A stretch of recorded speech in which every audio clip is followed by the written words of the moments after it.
Shall I answer to start with? She's asking why there's a lot of programs about female sex and desire in arts and animation and film. Why that's always like what women make films about. Why?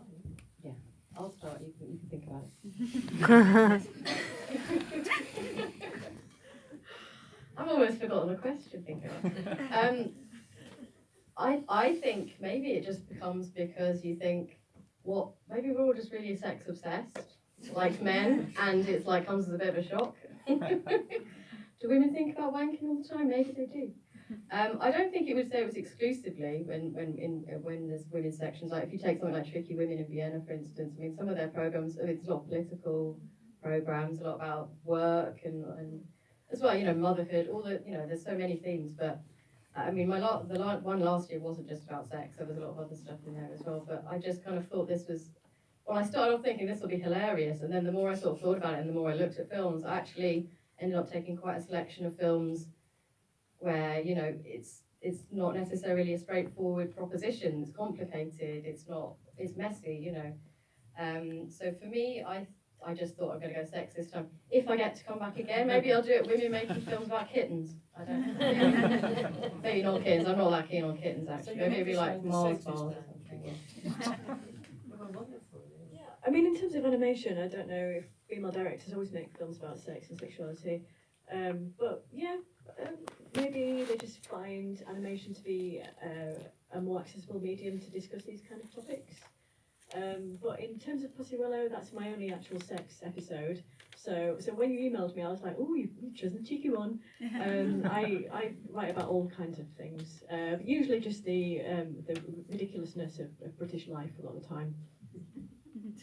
Yeah, I think women make films about everything. I just think when the theme is women animation, it easily becomes about sexuality because it would be weird if it was a guy making a film about the female experience of their sexuality. You're forgetting about the history of cinema.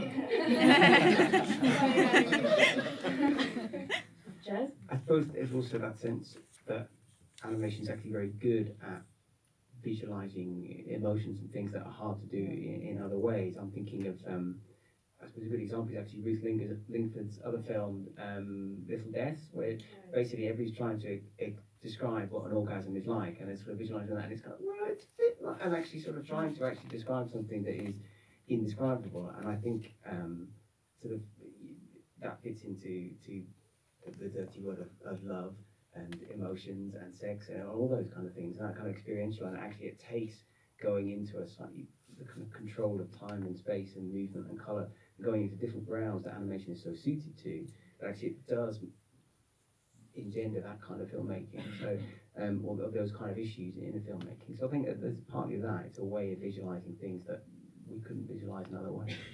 Or maybe it's because we don't really see it a lot from our own perspective in regards to mainstream cinema. Maybe we're trying to make up for it, yeah. Because, I mean, often when you see sex depicted on screen, as in like heterosex, it does tend to be a lot of the time from the male perspective.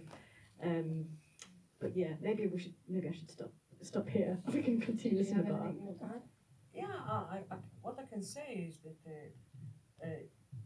I'm making now a film that nothing to do with sex, it's to do with a magician, so I can't be labeled it, I only make So you moved on from the erotic. I'm making a film about a magician and the wife and the woman, but it's something very high, spiritual.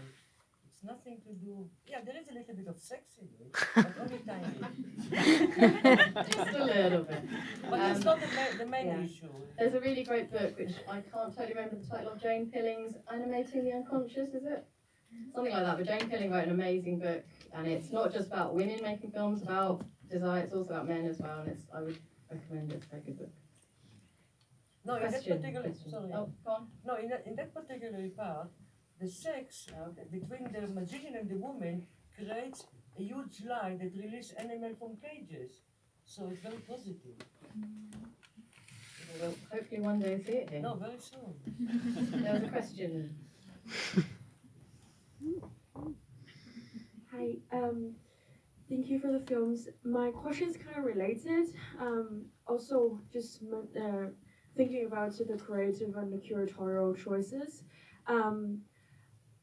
there's still this phenomenon as the male gaze, which I think has been prevalent in cinematic history, how female bodies are presented on screen, especially nudity, why it's there and how kind of be contextualized. So I wonder, especially for the male panelists here, when animators choose to present the female body in this nude form, how should we perceive it that's not considered inappropriate?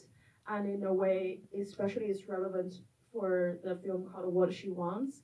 It is also kind of just all about sex and nudity. And me personally, I don't even know how I can perceive it in a way that that feels just.